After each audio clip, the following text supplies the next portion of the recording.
ओम शांति। अपने बेटा बेटी के लिए परेशान रहने वाले माता पिता जरूर सुने अगर चाहते हैं बुढ़ापे में सुखी रहना। आज बच्चों को लेकर के बहुत चिंतित रहते हैं माता पिता। उनको तनाव बढ़ता जाता है पहले बच्चों की पढ़ाई के लिए, और फिर जैसे ही बच्चे बड़े होने लगते हैं तो बच्चों के भविष्य को लेकर के बहुत परेशान होने लगते हैं कि आखिर बच्चों का क्या होगा, उनकी जॉब होगी, नौकरी होगी, क्या होगा, धंधा होगा, बिजनेस होगा, कैसे होगा, नहीं होगा। तो इन बातों के लिए लेकर के बहुत परेशान होते रहते हैं। तो आज आपकी परेशानी का कारण मिट जाएगा।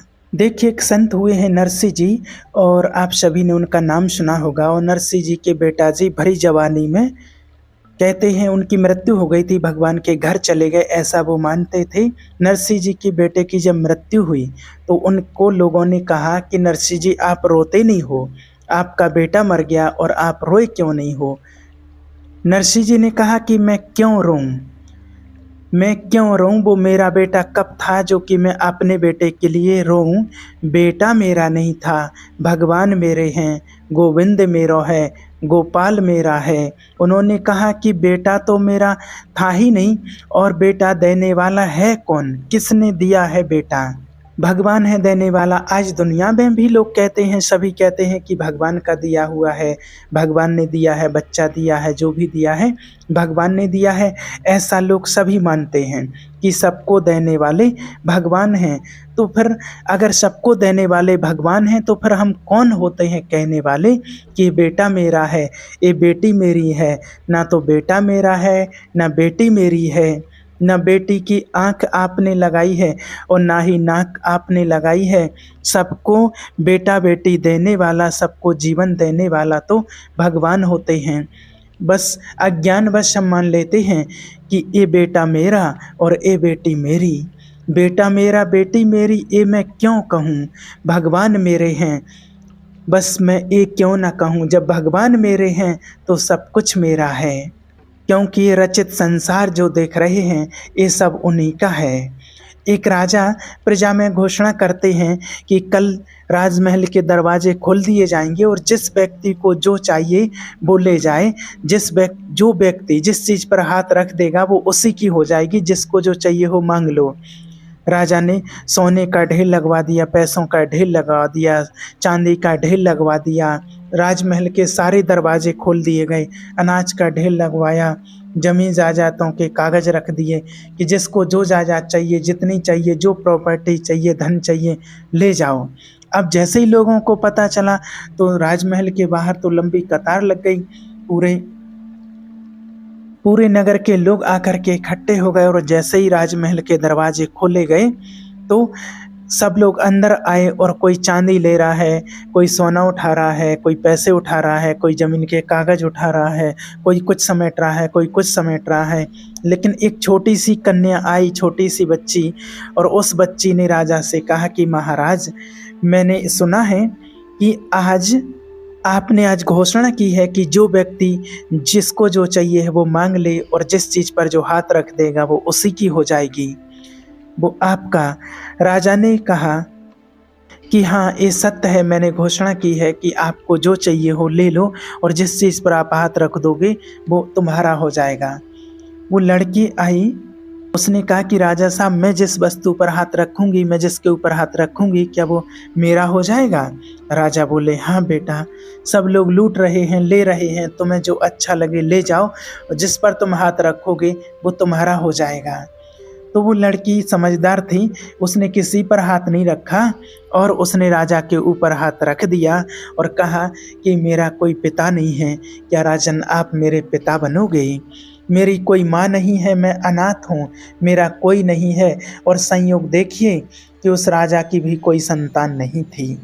तो जब राजा के ऊपर हाथ रख दिया और राजा को चुन लिया, जब उस बच्ची ने राजा के ऊपर हाथ रख दिया कि जब राजा उसका हो गया तो राजा की सारी धन दौलत, प्रॉपर्टी जो भी है, पूरा राजपाट, सब कुछ उसका हो गया। तो अब लूटने वालों ने तो थोड़ा बहुत लिया होगा, सीमित लिया होगा, जितना हो सकता था उतना लिया होगा। लेकिन उस बच्ची ने तो राजा को नहीं, राजा को ही ले लिया। और जब राजा को लिया तो राजा की सारी दौलत, सारी प्रॉपर्टी किसकी हो गई? उस बच्ची की हो गई। तो इस संसार में भी देखिए, ये माया रचित संसार है और इसमें सब कुछ ढेर हैं, बेटा बेटियों के, पद का, पोजीशन का। अब आपको क्या चाहिए? किसी को बेटा चाहिए, किसी को बेटी चाहिए, किसी को चाहिए कि बेटा मिल जाए, किसी को दौलत मिल जाए, किसी को इज्जत मिल जाए, किसी को नौकरी मिल जाए, किसी को कुछ मिल जाए। अब आपको जो पसंद आता है वो तो आप मांगते ही हैं। दुनिया में हर कोई मांगता है कि भगवान हमें बेटा दे दो। जब तक बेटा नहीं होता है तब तक मांगते रहते हैं कि बेटा दे दो, बेटा दे दो। जब बेटा हो जाता है तो बेटे के लिए मांगने लगते हैं कि बेटे को अच्छा परिवार बस जाए, बेटे को अच्छी नौकरी हो जाए, बेटा को ये मिल जाए, बेटा को वो मिल जाए, हमें दौलत मिल जाए, हमें धन मिल जाए, हमें गाड़ी मिल जाए, बंगला मिल जाए। जब तक है कि जब तक कुछ ना कुछ मांगते ही रहते हैं, हमेशा मांगते ही रहते हैं और मांग ही रहे हैं।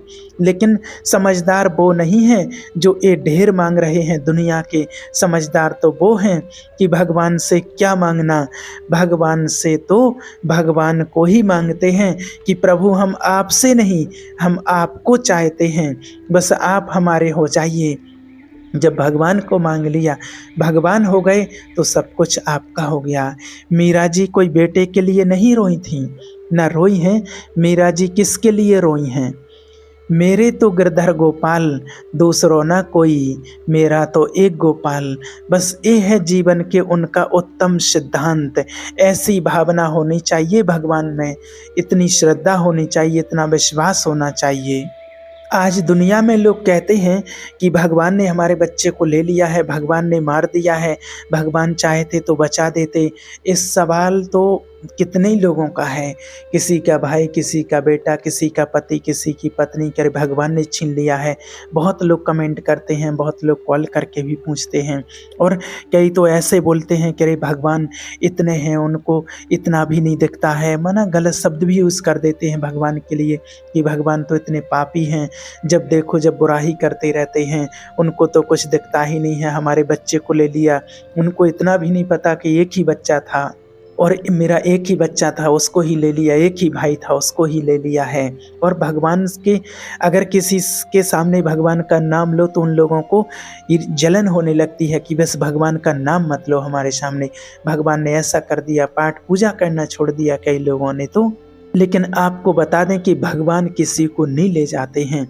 देखिए, श्री कृष्ण जी जो थे, उनकी बहन सुभद्रा थी, उनके सगे भानज थे अभिमन्यु, और अभिमन्यु भी महाभारत में मारे गए। जब सगी बहन का बेटा मारा गया तो क्या श्री कृष्ण भगवान जी थे तो क्या उनको जीवित नहीं कर सकते थे? क्या लौटा नहीं सकते थे अपनी बहन को? उसका बेटा वापस नहीं कर सकते थे? क्यों नहीं लौटाए? जब उनकी बहन ने कहा कि मेरे बेटे को लौटाइए तो भगवान श्री कृष्ण जी ने कहा कि इसका नाम मृत्युलोक है, संसार का मृत्युलोक है। और अभिमन्यु की आयु इतनी ही थी, वो इतनी देर के लिए ही आए थे और वो इतना काम करने के लिए ही इस संसार में आए हुए थे। उनका काम पूरा हो गया। ये मृत्युलोक है, इसमें किसी का कोई बस नहीं होता है। जिसकी आयु सीमित होती है, जितनी होती है उतने समय तक ही उसकी आयु होती है, जितनी उतना ही उसका जीवन यहाँ होता है। और आयु पूरी होने पर सबका समय निश्चित होता है। इसमें भगवान का कोई दोष नहीं होता है, ना किसी कोई आत्मा का दोष होता है। जिसका जब समय आ जाता है तो उसके समय पर उस आत्मा को जाना ही पड़ता है, फिर उसको कोई रोक नहीं सकता है। कई बार ऐसा हो जाता है, आपने भी देखा होगा कि कितने लोग एक्सीडेंट से बच जाते हैं, कुछ दुर्घटनाओं से बच जाते हैं, बड़ी बड़ी दुर्घटनाएं हो जाती हैं, उनसे भी बच जाते हैं। कभी कोई छत से गिर गया, कभी तो इतना तक हो जाता है किसी ने कोई जहर भी खा लिया, फिर भी वो लोग समय पर हॉस्पिटल पहुंच जाते हैं और बच जाते हैं। किसी ने अगर फांसी का फंदा भी लटका लिया गले में तो भी बच जाते हैं। कहीं रस्सी टूट गई, कहीं कोई आ गया अचानक, किसी ना किसी प्रकार से बच जाते हैं। तो वो क्या होता है कारण? और कई ऐसे भी आपने लोग देखे होंगे कि जरा सा एक्सीडेंट हुआ, जरा सी खरोंचाई कुछ हुआ, दो लोग आगे पीछे बैठे थे, उनको कुछ नहीं हुआ, बीच वाला चला गया। कोई जरा सा ही थोड़ी ऊंचाई से गिरा और उसकी मौत हो गई। किसी ने जरा सा कुछ किया, वो चला गया। तो ये सब क्या होता है कि उनके समय आ गया था। ज़रा-सी बीमारी हुई, एक दिन ही बीमार हुए और चले गए। कोई तो चलते ही फिरते चले जाते हैं, कहते हैं इनको कुछ हुआ ही नहीं था। और कोई सालों से पड़े हैं खटिया पर, उनको कुछ नहीं होता है, वो नहीं जा रहे हैं, जिनका इंतज़ार कर रहे हैं। तो इस सब की आयु समय फिक्स होती है कि आपको कितने समय तक रहना है, कितनी आयु है, और जिसकी आयु पूरी हो जाती है, समय पूरा हो जाता है, बस उसको जाना पड़ता है। अब लोग इसी बात से फिर परेशान हो जाते हैं कि उनका तो कुछ नहीं बिगड़ा, वो भी साथ में थे, लेकिन हमारे बच्चे, हमारी पति, हमारी पत्नी यही क्यों चले गए, हमारे पिता क्यों चले गए। बस उनकी समय पूरा हो गया था इसलिए चले गए, और जो नहीं गए हैं उनका समय पूरा नहीं हुआ था। इस बात को आप निश्चित मान लीजिए। अब जो बेटा जैसे बड़ा होकर के कोई 20 साल 25 साल का होकर के जाता है, तो वो जन्म लेते ही साथ भी तो जा सकता था ना। अगर भगवान को लेना ही होता, जो लोग कहते हैं कि भगवान ने लिया है, तो भगवान और पहले ले लेते, भगवान ने फिर इतनी देर क्यों छोड़ा है। तो ये तो लोगों की सोच अच्छी नहीं होती है, ये समझदारी नहीं होती है। उसकी वास्तविकता को समझिए कि अगर भगवान ऐसा करते तो फिर भगवान को कौन आज मानता, कौन भगवान की पूजा करता कि जो इतना दुख देने वाले होते भगवान। तो नहीं, ये तो सबकी आयु की सीमा फिक्स होती है, सबका समय होता है, और उनको अपने समय के अनुसार ही जाना पड़ता है। नरसिंह जी का जब बेटा मरा तो वो रोए नहीं, उन्होंने बिल्कुल भी नहीं आंसू बहाए। उन्होंने कहा कि जहाँ से आया था वहीं चला गया, मेरे पास इतने ही दिन के लिए आया था, मेरा समय उसके साथ इतना ही था, अब उसको कहीं अगली जगह अगले माता पिता के पास जाना होगा, वो चला गया है। तो ये होती है समझदारी, ये होता है समझदारी का ज्ञान, ये कोई महान पुण्य आत्माओं में ही होती है। आज कितने ही ऐसी भक्त आत्माएं हुई हैं जिनके जीवन में बहुत कष्ट आने पर, बहुत दुख आने पर भी भगवान से दूरी नहीं बनाई है। हम तो जरा सी दुख आते हैं, कष्ट आता है तो जाने दुनिया में लोग क्या क्या ताने मारने लगते हैं भगवान को, और जिसके ऊपर कोई कष्ट आता है तो उसको लोग बहुत ताने मारने लगते हैं। आप तो बड़े भक्त थे, बड़े पुजारी बनते थे, बड़े महात्मा बनते थे, अब देख लो क्या हो रहा है। बहुत ताने मारने लगते हैं दुनिया में लोग, जो भगवान को नहीं जानते हैं, जो भगवान पर विश्वास नहीं करते हैं, जो भगवान को नहीं मान रहे हैं। क्या जो भक्ति नहीं करते हैं, क्या उनकी मृत्यु नहीं हो रही है दुनिया में? क्या वो अमर हो गए हैं? आप खुद विचार कीजिए। देखिए, इसका नाम ही मृत्यु लोक है। इस संसार में मरने के लिए ही, जन्म और मरण तो इस सृष्टि का चक्र है, ये तो निश्चित है। जन्म मरण का जो चक्र है वो तो फिरता ही रहता है। ऐसा कोई नहीं है जिसने जन्म लिया है, जो इस धरती पर आया है, उसको एक न एक दिन तो जाना ही पड़ता है, और जिसकी मृत्यु हुई है उसको जन्म भी होता है। इसलिए जो ज्ञानी आत्माएं होती हैं, महान पुण्य आत्माएं होती हैं, वो जब किसी का जन्म होता है तो हर्षोल्लास नहीं मनाते हैं, और जब कोई जाता है, किसी की मृत्यु होती है, तो वो शोक नहीं मनाते हैं, क्योंकि वो जानते हैं कि जिसका जन्म हुआ है उसकी मृत्यु निश्चित है, और जिसकी मृत्यु, इसलिए वो कभी हर्षोल्लास नहीं मनाते हैं। और जिसकी मृत्यु हो गई है तो उस पर शोक नहीं जताते हैं, क्योंकि उनको पता है कि जिसकी मृत्यु हुई है उसका एक दिन जन्म निश्चित होगा। आज दुनिया में ऐसा कौन सा घर है जिसके घर में मृत्यु ना हुई हो? आप खुद विचार कीजिए। भक्ति अगर आप कर रहे हैं, भगवान को अगर आप मानते हैं, भगवान पर विश्वास रखते हैं, परमात्मा को याद करते हैं, तो इसलिए नहीं कर रहे हैं आप कि हम अमर हो जाएं, हम यहाँ से जाएं ही ना। नहीं, हर व्यक्ति, हर आत्मा अपना समय, निश्चित उम्र लेकर के ही जन्म लेती है, और जन्म, मृत्यु और शादी, ये सब कुछ फिक्स होता है। जहाँ जस लिखा है तहाँ तस होई। हर व्यक्ति अपनी आयु लेकर के पैदा होता है। फिर आप भगवान का ध्यान करते हैं, भगवान को याद करते हैं, भक्ति करते हैं, तो उससे क्या होता है कि जब जीवन में कोई संकट आता है, कई लोग कहते हैं ना कि फिर भक्ति करने का, ज्ञान में चलने का, ज्ञान का मतलब ही क्या हुआ, भगवान को मानने का, पाठ पूजा करने का। तो आपके जीवन में जो परिस्थितियाँ आ रही हैं, तो उन परिस्थितियों में जो बहुत तीव्र वेग होता है, जो परिस्थितियाँ बहुत कठिन होती हैं, जो आपको बहुत दुख दे सकती हैं, वो उतना दुख नहीं दे पाएंगी, आपको उतना कष्ट नहीं होगा। जो आपके जीवन में परिस्थिति तो आएगी, लेकिन उस परिस्थिति को आप धीरे धीरे करके आराम से सहन करके निकाल सकते हैं। बहुत बड़ा संकट जो आता है वो रोज़ रास्ते में टल जाता है, जिसको कहा जाता है कि पहाड़ भी राई के समान लगता है। देखिए, भगवान को मानने वालों के जीवन में जब संकट आता है तो वो संकट कैसे टलता है वो देखिए। एक गुरुजी के 2 शिष्य थे और एक शिष्य था जो जाता था जहाँ वेश्याओं का नाच गान होता था, वो वहाँ जाता था मुजरा देखने, और दूसरा जो शिष्य था वो सत्संग में जाता था, कीर्तन करता था, भगवान का नाम जप करता था, पुण्य कर्म करता था। एक दिन वेश्या के घर से वो चेला आ रहा था, शिष्य आ रहा था, तो रास्ते में उसे एक सोने से सिक्कों से भरी थैली मिल गई, गोल्ड मिल गया उसको। और ये सत्संग करके दूसरा व्यक्ति जो शिष्य था वो आ रहा था, तो उसके पाँव में एक लोहे की कील घुस गई। लंगड़ाता हुआ गुरुजी के पास आया कि वाह गुरुजी, देखिए भगवान का न्याय कैसा है। भगवान का न्याय। गुरुजी ने कहा क्यों, क्या बात है, क्या हुआ? कहा कि देखो, वो शिष्य है जो भाई वो वेश्या के घर जाता है, उसको सोना मिल गया, माला माल हो गया, और मैं सत्संग करता था और भक्ति करने जाता था, मंदिर जाता था, तो मेरे पैर में कील और घुस गई। गुरुजी ने कहा ठीक हो जाएगा, पाँव चिंता मत करो, तुम शिकायत ना करो बेटा भगवान से, तुम नहीं जानते हो विधान क्या था, विधान क्या होता है, क्या था आज तेरे ऊपर, क्या संकट आने वाला था। गुरुजी ने कहा कि बेटा तुम सिर्फ वर्तमान को देख पाते हो, ना तो आप अतीत को देख पाते हो, भूतकाल को, ना अपने भविष्य को देख पाते हो। तो उसने कहा क्या है गुरुजी मेरा भविष्य और क्या है भूत? तब गुरुजी ने बताया कि बेटा सुनो, वो जो वेश्या के घर जाने वाला शिष्य है ना, वो पिछले जन्म में बहुत पुण्य करता था, बड़ी पुण्य आत्मा थी, वो पुण्य करता था। आज उसके भाग में राजयोग था, आज उसको बहुत सारा धन मिलना था, माना राजा की बराबरी कर सकता था वो, इतना धन मिलना था, लेकिन उसकी संगति गलत हो गई और वो वेश्या के घर जाने लगा, तो वेश्या के संग से उसका सारा पुण्य नष्ट हो गया।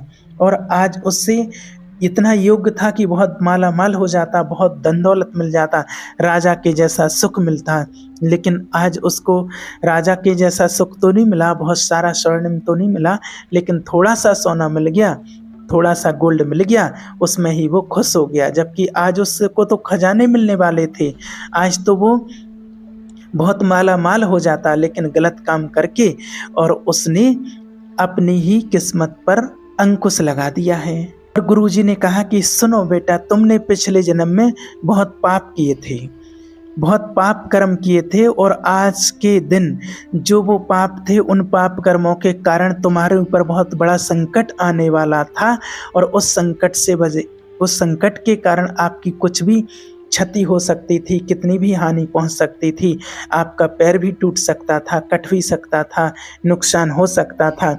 लेकिन आपने इस जन्म में अच्छे पुण्य किए हैं, भगवान का ध्यान किया है, भजन कीर्तन किए हैं, भक्ति किए हैं, तो तुम्हारे संकट को एक कील के रूप में चुबाल करके और टाल दिया है। जो पैर में कील है बहुत बड़ा संकट था, लेकिन ईश्वर के साथ रहने से, भक्ति भगवान का ध्यान करने से वो संकट आपका टल गया। ये होता है जीवन। जो हम पुण्य करते हैं वो पुण्य हमारा कभी साथ नहीं छोड़ता है, कभी व्यर्थ नहीं जाता है। इसलिए जो आपको मिल रहा है, जो आपके साथ हो रहा है, वो आपके कर्मों के अनुसार है, इसलिए आप संतुष्ट रहिए, खुश रहिए। समाज, लोग क्या कहते हैं, लोगों का काम है देखिए कहना। समाज ने तो सीता माता को भी नहीं छोड़ा था कहने से, तो आज हम और आप दुनिया में लोग हैं उनको छोड़ेंगे, ये मत सोचिए। अगर जीवन में कोई संकट आ रहा हो तो ये ना सोचें कि भगवान हमें दे रहा हो, भगवान से दूर हो जाएं। नहीं, अगर माँ किसी बच्चे को थप्पड़ मारती है और अपने बच्चे को, तो बच्चा थप्पड़ खा करके भी और फिर भी जब माँ की ओर ही जाता है, माँ की ही गोद में जाता है, किसी और की गोद में नहीं जाता है। उसी प्रकार से अगर कोई संकट जीवन में आ रहा है तो भगवान से दूर ना हो जाएं, भगवान के पास ही रहें, भगवान के साथ ही रहें। यही है श्रेष्ठ महान पुण्य आत्माओं के लक्षण।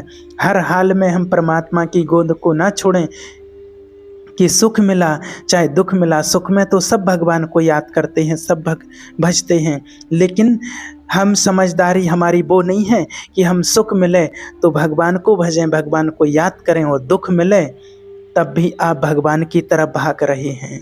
उससे माना जाएगा कि दुख में और सुख में सब में भगवान पर विश्वास रहे, अटूट विश्वास रहे, भगवान को याद करते रहें, तभी माना जाएगा कि आप महान पुण्य श्रेष्ठ आत्मा हैं, आपको परमात्मा पर निश्चय है, अटूट विश्वास है। सुख में तो सब कहते हैं कि वाह भगवान सब कुछ बढ़िया चल रहा है, आपकी कृपा है, लेकिन जब अच्छा ना भी चल रहा हो, जीवन में संकट आ रहा हो, दुख आ रहा हो, परेशानी आ रही है, फिर भी कोई कहे कि प्रभु आपकी बड़ी कृपा है, तब भगवान देखते हैं कि ये तो हर हाल में ही मेरे भरोसे पर है, हर हाल में खुश रहता है। इसलिए आप कभी भी परेशान ना हो। हमारे जीवन में उतार चढ़ाव तो आते ही रहते हैं, हर किसी के जीवन में समय परिवर्तित होता ही रहता है, बदलता रहता है। ये सब कुछ अपने कर्मों के अनुसार ही होता है, इसमें और किसी का कोई दोष नहीं होता है। ओम शांति।